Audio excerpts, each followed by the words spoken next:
दोस्तों नमस्कार। बहुत बहुत स्वागत है आप सबका अपने इस YouTube चैनल कन्वर्सेशन विद अभिषेक में।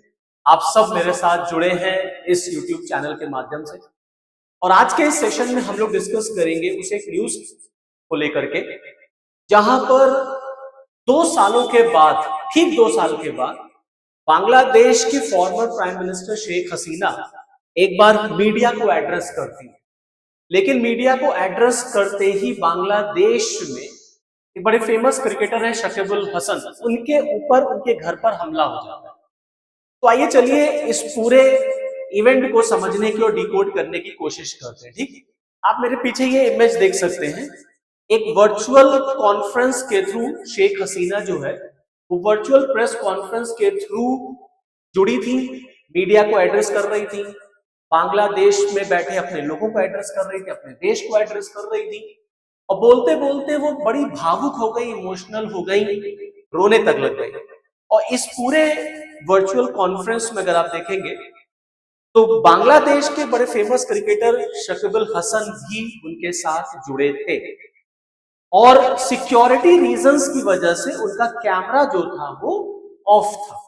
केवल वर्बल, ओरल वो पब्लिक को, मीडिया को एड्रेस कर रही थी। उनका फोटो जो है वो सिक्योरिटी रीजंस की वजह से फ्लैश नहीं हो रहा है। शेख हसीना का मीडिया पे आना और शकीबुल हसन का उस मीडिया में, उस प्लेटफॉर्म पे उनके साथ जुड़ना बांग्लादेश में जो रेडिकलिज्म है, जो कट्टरपंथ है, जो वहां चरमपंथ इस समय पीक पर है, उनको ये पसंद नहीं आया, नागवार गुजरा। और इसका रिजल्ट क्या हुआ? इसका रिजल्ट हुआ कि इस क्रिकेटर के घर के ऊपर पेट्रोल बम वगैरह फेंकने शुरू कर, इसके घर के ऊपर अटैक किया गया और बांग्लादेश में शेख हसीना के इस वर्चुअल एड्रेस को बड़ा वहां पर इसका विरोध शुरू हो गया। अब देखिए, हम सबको पता है कि बांग्लादेश की शेख हसीना जो है वो किस तरीके से 2024 में क्या इशू हुआ, फिर कैसे वो भारत आई और ठीक 2 साल बाद, मतलब 5 अगस्त की वो तारीख थी और कल 5 अगस्त 2026 को उन्होंने मीडिया के थ्रू अपने लोगों को संबोधित किया, जिसको लेकर के बांग्लादेश की गवर्नमेंट, जो वहां तारिक रहमान की सरकार है, वो भारत के ऊपर क्वेश्चन मार्क लगा रही है, भारत से पूछ रही है कि आप अपने स्टैंड को क्लियर करिए शेख हसीना के इस वीडियो कॉन्फ्रेंस को लेकर।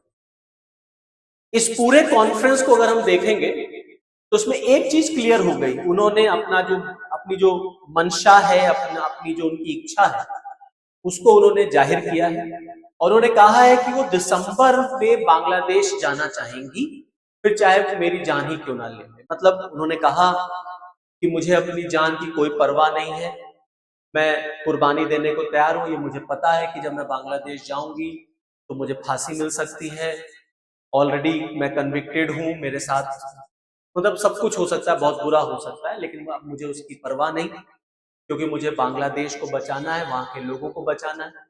पूरे सेशन में जब उन्होंने बोलना शुरू किया तो उन्होंने कहा ये जो बांग्लादेश है, दरअसल ये आज का जो बांग्लादेश है, ये दरअसल वो बांग्लादेश है ही नहीं जो 1971 में आजाद हुआ था, जिसको आजाद करने के लिए 30 लाख लोगों ने कुर्बानी दी थी। 1971 में बांग्लादेश बना था। जब भारत का बंटवारा हुआ था तो 2 पाकिस्तान बने थे ना, east Pakistan and west Pakistan. फिर 1971 में ईस्ट पाकिस्तान को आजादी मिली और बांग्लादेश बना। तो उन्होंने कहा ये वो बांग्लादेश है ही नहीं, आज का जो बांग्लादेश है ये तो पाकिस्तान बन रहा है और भारत को इस पाकिस्तान से, मतलब इस प्रकार के बांग्लादेश से बहुत होशियार रहना चाहिए, क्योंकि ये भारत के ईस्टर्न साइड पर एक नया पाकिस्तान बन रहा है। तो आज के बांग्लादेश को उन्होंने कंपेयर कर दिया, उसकी तुलना कर दी है आज के पाकिस्तान से। जिस तरह के हालात पाकिस्तान में है, कट्टरपंथ, चरमपंथ, बेरोजगारी, भूखमरी, महंगाई, आर्थिक तंगी, शेख हसीना कह रही है यही सब कुछ इस समय बांग्लादेश में। हम देख रहे हैं कैसे वहां पर हिंदुओं के ऊपर, मंदिरों पर हमला होता है, कैसे वहां पर अल्पसंख्यकों के ऊपर हमला होता है। एक तरीके से एथनिक क्लींजिंग बांग्लादेश में कैसे हो रही है, हमने देखा जब शेख हसीना की सरकार वहां पे गई और मोहम्मद यूनुस को वहां पर इंटरिम हेड बनाया गया, तो हम सब ने देखा किस तरीके से वहां पर अल्पसंख्यकों के ऊपर, स्पेशली हिंदुओं के ऊपर कैसे हमला हुआ। तो उन्होंने इन्हीं सब बातों का जिक्र किया और उन्होंने कहा कि अगर हमें बांग्लादेश को बचाना है तो मुझे बांग्लादेश वापस जाना पड़ेगा, मैं अपने देश के लिए वापस जाऊंगी, अपने लोगों के लिए वापस जाऊंगी, फिर चाहे मेरी जान चली जाए, फिर चाहे मैं कुर्बान हो जाऊं, इसकी मुझे कोई परवाह नहीं है। ये मुझे पता है कि मुझे फांसी हो सकती है, मुझे मार दिया जाएगा, लेकिन मैं पूरी कोशिश करूंगी कि दिसंबर में मैं बांग्लादेश जाऊं। जो हालात इस समय बांग्लादेश के हैं उन्होंने गहरी चिंता जताई। अब इससे बड़ी बात क्या हो सकती है कि वो आज के बांग्लादेश को पाकिस्तान से कंपेयर कर रही है और भारत से कह रही है कि आपको होशियार रहना चाहिए क्योंकि यहां से आपके खिलाफ आतंकवाद जो है वो प्रमोट हो सकता है। इससे बड़ी तुलना क्या हो सकती है? अब शेख हसीना का मीडिया पे आना, अपने लोगों को एड्रेस करना, उनकी तकलीफों को देखना, रोने लग जाना कि आज का जो बांग्लादेश है मैं देख नहीं पा रही हूँ, लोग बहुत दिक्कतों में हैं, वहां पर लोगों का जीवन बहुत नरक हो गया है, चरमपंथ वहां पर हावी है, एकदम रेडिकल जो जो एलिमेंट्स है वो डोमिनेट कर रहे हैं। लेकिन ये सारी बातें बांग्लादेश की प्रेजेंट गवर्नमेंट को अच्छी नहीं लगी और तुरंत वहां से बांग्लादेश की सरकार ने तुरंत भारत सरकार से इस पर क्लैरिफिकेशन मांग लिया कि बताइए आप कि कैसे शेख हसीना भारत में बैठ करके मीडिया को एड्रेस कर। अब भारत का क्या स्टैंड रहा मैं उस पर अभी आता हूं, थोड़ा सा आपको बैकग्राउंड लेके चलते हैं, फ्लैशबैक में लेके चलते हैं, थोड़ा सा हिस्ट्री भी आपको बता दें। बट इससे पहले अगर आप पहली बार मेरा वीडियो देख रहे हैं तो ये मेरी आप सबसे बहुत हम्बल रिक्वेस्ट है कि प्लीज वीडियो को लाइक, शेयर और सब्सक्राइब जरूर करिएगा। अगर आप सब्सक्राइब कर लेंगे चैनल तो आपके साथ मैं ऐसे ही जुड़ूंगा, ऐसे टॉपिक्स, ऐसी वीडियोस मैं आपके लिए लाऊंगा जिससे थोड़ी नॉलेज शेयर होगी। ओके, तो बैक टू द पॉइंट। देखिए साल है 2024 का, ठीक है। 2024 में शेख हसीना सरकार के खिलाफ वहां पर एक छात्र आंदोलन होता है, रिजर्वेशन का मैटर को लेकर के, तमाम और इश्यूज को लेकर के शेख हसीना के खिलाफ स्टूडेंट प्रोटेस्ट होता है। बच्चे जो है, स्टूडेंट जो है, छात्र जो है वो सड़कों पे उतर आते हैं, जिसको जेंजी आंदोलन भी आप कह सकते हैं कि जेंजी आंदोलन हुआ। लेकिन ये आंदोलन वहां पर इतना वायलेंट हो जाता है, इतना हिंसक हो जाता है कि जो भीड़ होती है वो राष्ट्रपति भवन में घुस जाती है और फाइनली शेख हसीना को बांग्लादेश छोड़ना पड़ता है और वो वहां से पॉलिटिकल एसाइलम लेती है भारत में। और तब से 2024 से 2026 चल रहा है, तब से शेख हसीना जो है वो भारत में है। तो 2 साल हो गए। ठीक 2 साल पर ही उन्होंने 5 अगस्त को पब्लिक को एड्रेस किया, मीडिया को एड्रेस किया। हालांकि शेख हसीना के सत्ता से हटने के पीछे अमेरिका के डीप स्टेट्स का इन्वॉल्वमेंट जो है वो पाया जा रहा है। डीप स्टेट्स मैं आपको बता दूं दोस्तों, दरअसल हुआ क्या था ना कि अमेरिका को, जब बाइडेन अमेरिका के राष्ट्रपति थे, तो बांग्लादेश में एक आइलैंड था, आइलैंड पड़ता है सेंट मार्टिन आइलैंड। अमेरिका ने इस पर इंटरेस्ट दिखाया, अमेरिका ने, शेख हसीना ने सेंट मार्टिन आइलैंड मांगा, शेख हसीना ने वो देने से मना कर दिया।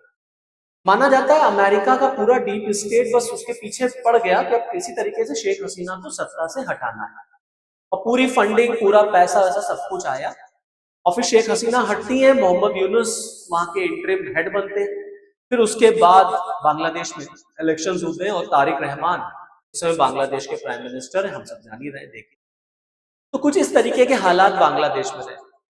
बांग्लादेश हो चाहे पाकिस्तान, दोनों जगह ना पॉलिटिकल जो टर्मोइल है, जो पॉलिटिकल जो अनिश्चितता का दौर है ना, वो ऐसे ही चलता है। ना बांग्लादेश में राजनीतिक स्थिरता पाई जाती है, ना पाकिस्तान में, दोनों की कहानी एक ही जैसी है।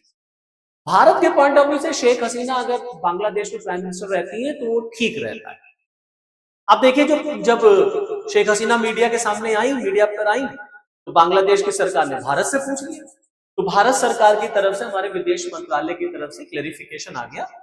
उन्होंने कहा कि देखिए ऐसा है, जो ये इवेंट था, this event was hosted by foreign correspondent club of south Asia in new Delhi, foreign correspondent club of south Asia in new Delhi on 5 अगस्त। और इस इवेंट को लेकर के भारत सरकार का कोई भी इसमें इन्वॉल्वमेंट नहीं है, मतलब भारत सरकार इसके लिए जिम्मेदार नहीं है।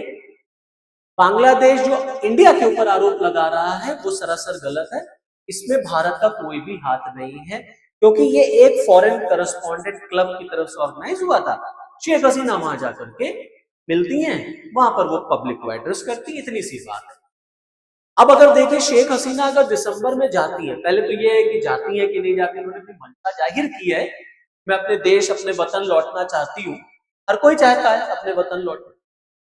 लेकिन प्रॉब्लम यह है कि शेख हसीना के ऊपर इतने ज्यादा केसेस हैं 2024 के बाद से, आप देखिए उनके ऊपर 600 से ज्यादा केसेस हैं, जिसमें अकेले जानते हैं 453 453 केसेस जो हैं वो मर्डर चार्जेस के हैं। इतने केसेस उनके ऊपर लगे हुए हैं और ऑलरेडी वो कन्विक्ट हो चुकी है, उनको डेथ पेनल्टी मिल चुकी है। अब अगर शेख हसीना जाती है बांग्लादेश तो ये 110% है कि उनको फांसी की सजा होनी ही होनी है, क्योंकि पाकिस्तान हो चाहे बांग्लादेश, इन दोनों देशों में ना आप रूल ऑफ लॉ की मतलब आप उम्मीद नहीं कर सकते, फ्री ट्रायल की उम्मीद नहीं कर सकते। और पाकिस्तान का इतिहास आप देख लीजिए, वहां पर कैसे पॉलिटिकल पर्सन्स को किस तरीके से हैंग किया गया, ये तो इतिहास है पाकिस्तान का। बांग्लादेश में आप देख लीजिए, मुजीबुर रहमान जिन्होंने बांग्लादेश बनवाया, बांग्लादेश को आजाद कराया, 24 में जब छात्रों का आंदोलन होता है तो आप देखिए मुजीबुर रहमान के जो स्टैचूज थे उनको किस तरीके से नुकसान पहुंचाया गया, कैसे पूरा का पूरा जो है मतलब राष्ट्रपति भवन लूट लिया गया। मतलब जिस व्यक्ति ने बांग्लादेश बनाया उसका कंट्रीब्यूशन बांग्लादेश के लोग ही भूल गए, पूरा इतना रेडिकलिज्म वहां पर डोमिनेट करता है। और ऑलरेडी शेख हसीना के ऊपर भी नंबर ऑफ अटेम्प्ट्स असैसिनेशन के हो चुके हैं। उन्होंने अपनी स्पीच में कहा कि 19 से ज्यादा बार मुझे मारे जाने की कोशिश की गई है, तो अगर मैं इस बार गई तो ये मुझे पता है कि मुझे फांसी हो जाएगी, लेकिन फिर भी मैं बांग्लादेश के लिए, बांग्लादेश के लोगों के लिए मैं बांग्लादेश दिसंबर में जाऊं। और बांग्लादेश की जनता भी वेट कर रही है उनका कि कब शेख हसीना आए और कब उनको हम फांसी पर लटका दें। वो अलग बात है, वो बार बार कहा जाता है that she must face justice, उनको आना चाहिए, उनको उन्होंने जो क्राइम किया है उसके लिए उन्हें अदालतों को फेस करना चाहिए, कानून को फेस करना चाहिए, कोई बात कहनी चाहिए। लेकिन ये हकीकत है कि कोई बात कहने का मौका मिलेगा नहीं शेख हसीना को, अगर वो बांग्लादेश में जाती सीधे उनको पकड़ा जाएगा और हैंग कर दिया जाएगा। तो अब कुल मिलाकर के देखने की बात होगी कि शेख हसीना जो है वो दिसंबर में बांग्लादेश जाती है कि नहीं जाती हैं। अभी फिलहाल उन्होंने अपना इंटेंशन, अपनी मंशा जाहिर की है कि नहीं हम दिसंबर में जाएंगे। अब बांग्लादेश भी कई बार भारत से शेख हसीना के एक्सट्रेडिशन की बात कह चुका है कि आप शेख हसीना को हमें सौंपिए। भारत ने बार बार कहा है कि देखिए as per the law, as per the rule सारे काम होंगे, ठीक है। बांग्लादेश इंश्योर करें कि उनकी जान को कोई खतरा नहीं होगा, तब हम उन्हें भेज सकते हैं, तब उन्हें सौंप सकते हैं।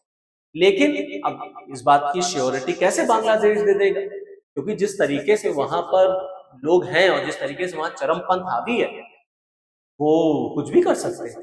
तो चलिए फिर देखेंगे दिसंबर में जैसा भी होगा, जो भी न्यूज इससे निकल के आएगी आपको बिल्कुल मैं अपडेट करूंगा। तो इस सेशन में इतना ही, आगे फिर हम लोग आपके साथ मिलेंगे, हम आपके साथ किसी इंटरेस्टिंग टॉपिक पर। तो यहां तक के लिए इतना ही, फिर मुझे दीजिए इजाजत। लेकिन जाने से पहले प्लीज मेरा वीडियो लाइक, शेयर और सब्सक्राइब जरूर करिएगा अगर आप पहली बार ये वीडियो देख रहे हैं। नमस्कार।